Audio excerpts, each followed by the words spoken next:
Kelias – tai širdies kelionė į tai, kas mums lemta, pilna vilties, netikėtumų.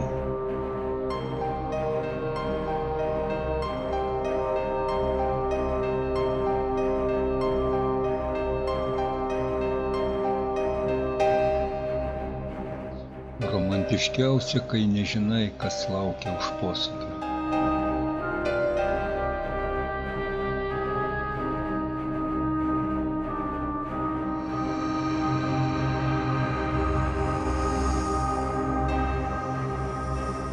Iš pasienio buvo iškeldintos sodybos.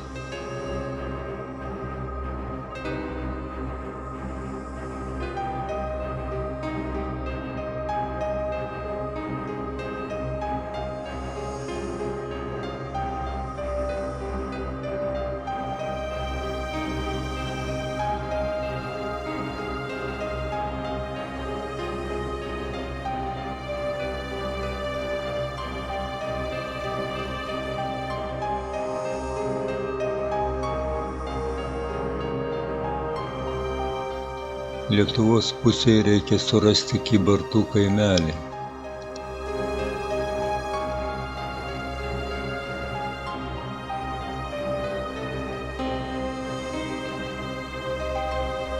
Turi pasirodyti ir sodybos.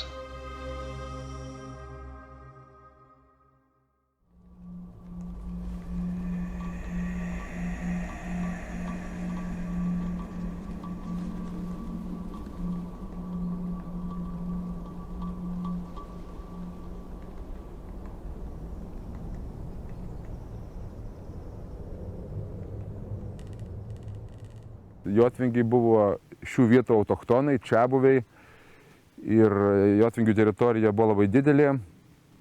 Jos labai didelė dalis yra šiaurės rytų Lenkijoje, taip pat gabalas Baltarusijoje ir beveik visa Užnemunė iki pat Kauno Nemunas būtų šiaurinė Jotvingių riba. Tai didžiulė gentis, kuri dėja kryžiuočių irgi buvo sunaikinta, bet tikrai pasiliko užnemuniečių kraujyje ir genuose. Mes matom skirtingus charakterius. Žmonės, kurie tyrinėja labiau yra, tai netgi nusako, kad tai buvo juodbruviai žmonės, stambaus sudėjimo. Toliau per mišką už Punsko pasieksiu Prūsiją.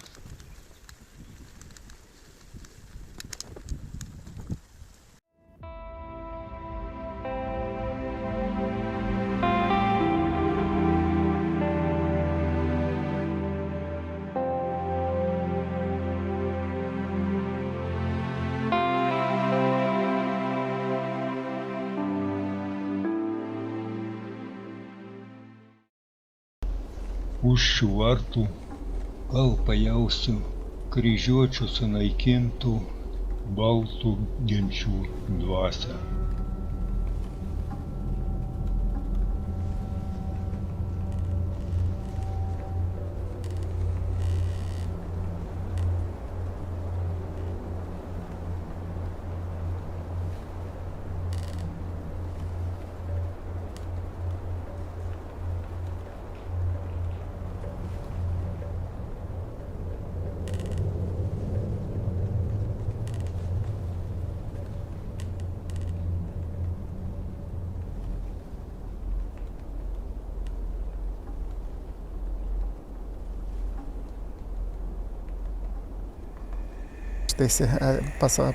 Tėvukas pasodino ant kitos lovytės. Gerai prisimenu, nes 5,5 valandos beveik man pasakojo ir perdavinėjo visą savo žinojimą, kurį jisai gavęs yra iš kartos į kartą. Ir taip įtariu, kad tasai žinojimas, žodinis žinojimas perdautas buvo, ko gero iš 13 amžiaus net. Kažką Suvalkų trikampį buvau auklėtas, kaip ir mes čia visi jaunimas, labai stipro lietuviškai dvasioj. Ir su lenkų kalba susidūriau tik tai jau 2 klasėje pradinės, kada pradėjo mus mokyti lenkiškai. O šiaip tai visiškai nebuvau girdėjęs nei žodžio, kadangi čia visur glaustai etnės, kaip ir lietuviško pripažįsta ir lenkų politikai, tai būtent gyvenom savo gyvenimą. Pagal prūsų tradicijas Būtent pas prūsus yra taip, kad pagal tėvą visi jo sūnus gauna prūsų tautybę, etnosą. Likimas suvedė, kad patekau į čia ir pradėjau tiesiog galvot, bet dar ir daug kitų tokių sumetimų buvo, kurie privertė, kad reikia kažkas daryti su tom žiniom, nes tai šita dabar gyvenvietė, kuri yra įkurta, prūsų jotvingių gyvenvietė, tai tiesiog yra didžiulė runa. Ir kiekvienas namelis, medelis, takelis, tvenkinys, ten akmenėlis, viskas turi savo didelę prasmę ir daug ten įdėta yra žinių, informacijos. Jaučiu stiprią paramą žmonių, nes tikrai atvažiuoja. Daugiausiai, galima sakyti, pusė ant pusės, jeigu pažiūrėjus, tai lenkų tautybės ir lietuvių tautybės. Labai energetinė vieta. Čia atvažiuoja mokslininkai iš Norvegijos, Švedijos, Ispanijos, tos Graikijos ir Italijos. Ir kas įdomu, kaip su jais pakalbėti, jie tiesiog, ypač ten iš pietų, kai atvažiuoja, tai jie netgum kalba apie tai, jie susidomėjo labai mūsų kultūrą, iki krikščioniškąją kultūrą, baltišką tą kultūrą, kuri čia egzistavo. Būtent tiesa, nekartą iš jų girdėjau, kad reiškia, kai kuriais atvejais, arba daugeliu atveju, jinai buvo didesnė negu pas juos.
Pastiprintas protėvių dvasia keliauju toliau, atgal pro Punską, link Vištyčio ežero.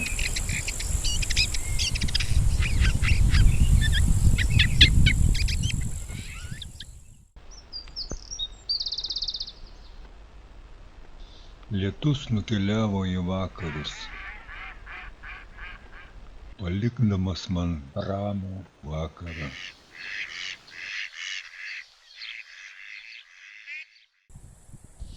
Gražus rytas, keliauju Nemuno link.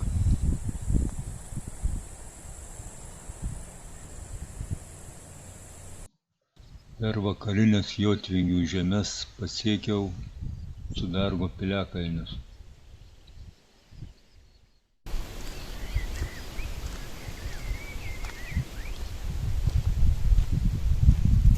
Vakaras gero nežada. Nakvosiu hamake po stogeliu. Tokia buvo naktis, dar lietus pro skylėtą stogą.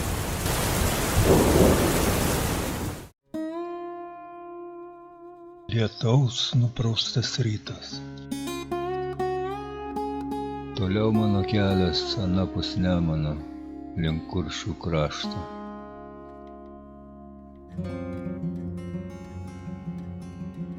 Nuo Rambyno kalno į Nemuno slėnį. Patiko pakeliauti ir naktį. Trumpos nakvynės namelis. Rytas šilutėje. Nieko nesijuto, nei geltona, nei balta, nei dirbo.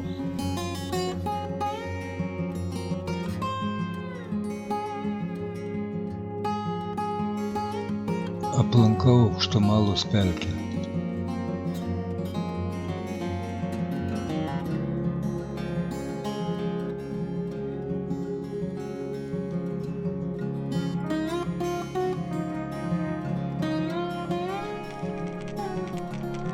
Prūsiškas medžiais apsodintas kelias.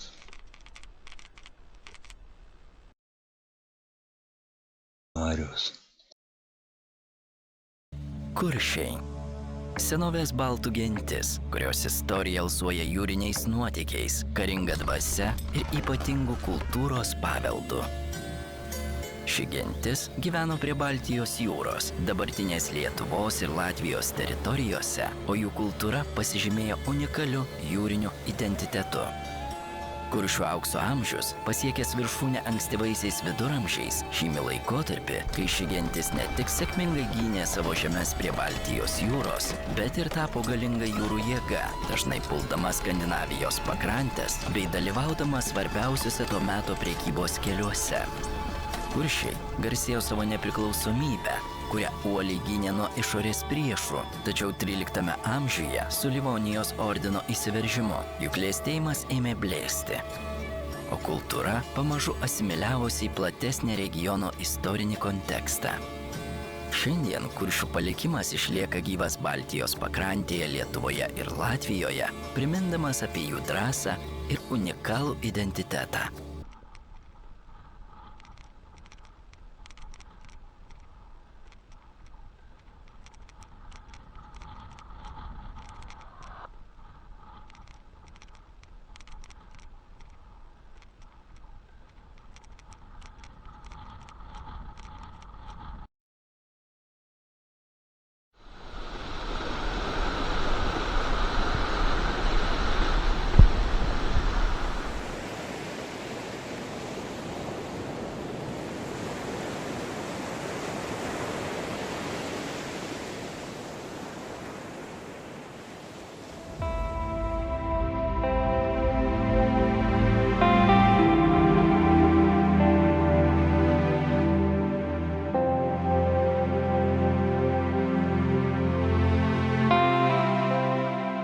Prie gintaro jūros, prie marių plačių, sėdėjo bastūnas, prislėgtas minčių.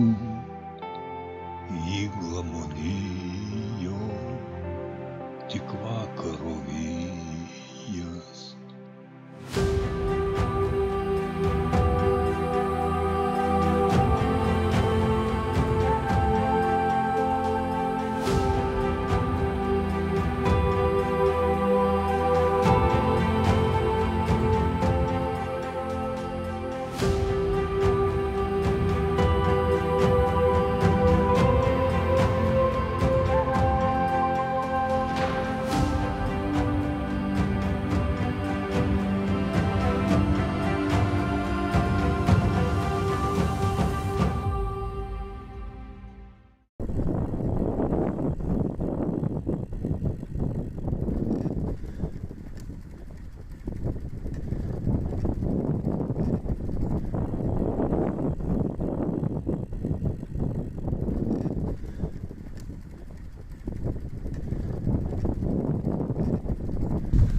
pusdienį keliauju gruntiniais keliais.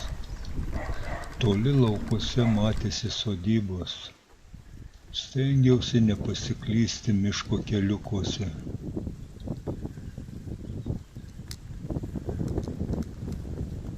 Vienišas užmirštas kraštas.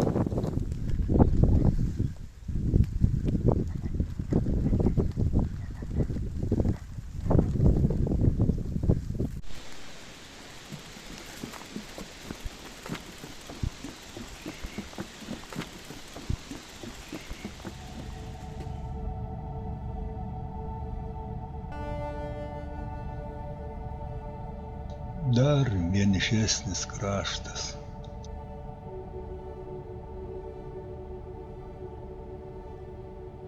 Penkių kilometrų taku per pelkę.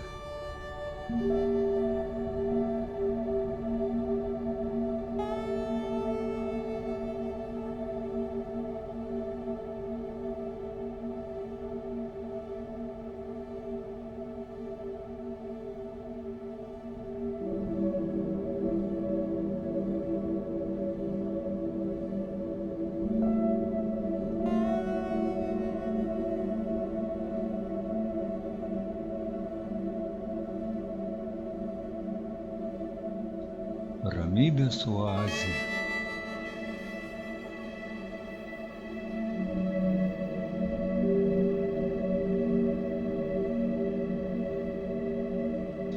Pagaliau prieinu salą. Čia apsistosiu nakčiai, o rytą baigsiu kelionę per pelkes.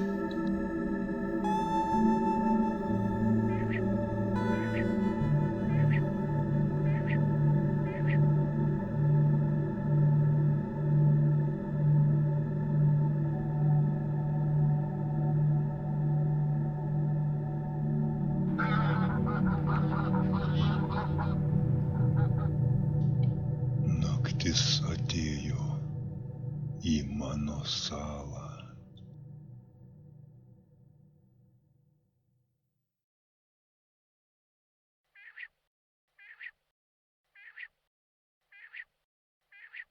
Migloje paskendęs rytas.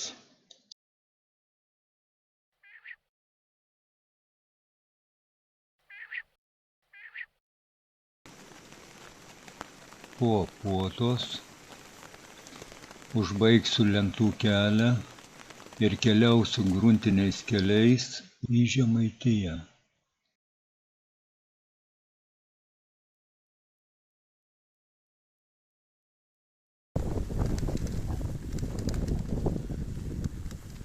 Keliai, keleliai, vingiuoti keliai, kur jie nuves, aš nežinau.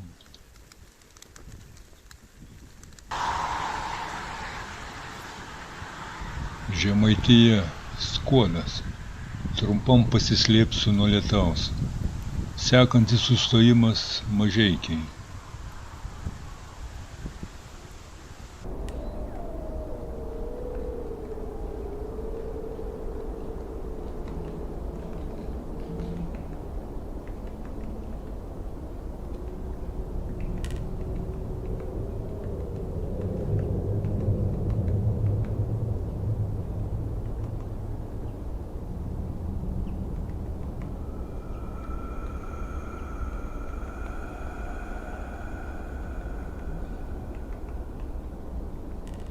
Atminiau Genrio, nors pavėluotai.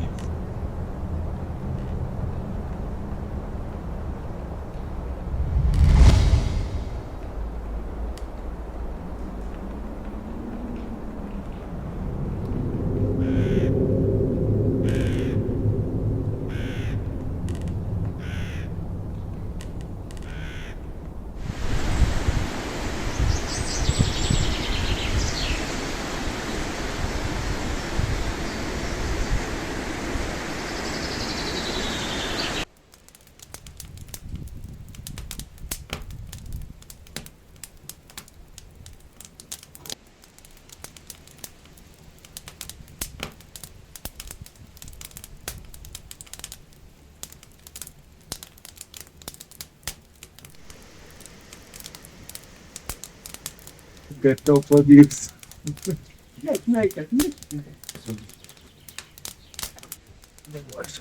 Kavutė čia pabarstysiu.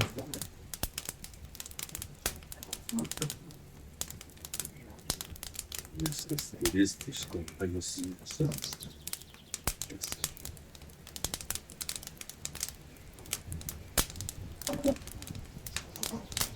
Pamaišyti tai su tuo pačiu šaukšteliu reikės, tai turistiniu.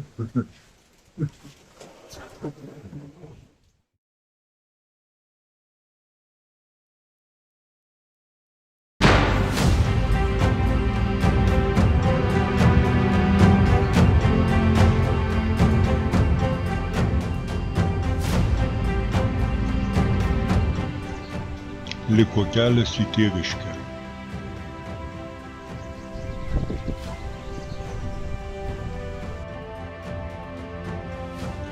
Prie Lūksto ežero gimtinės kvapą neša vėjas.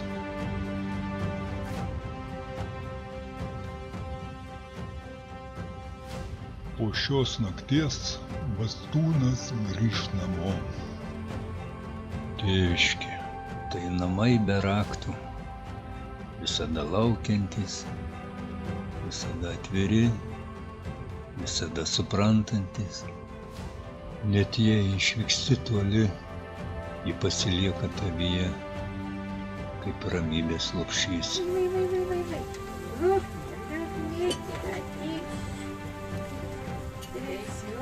Tai širdies uostas.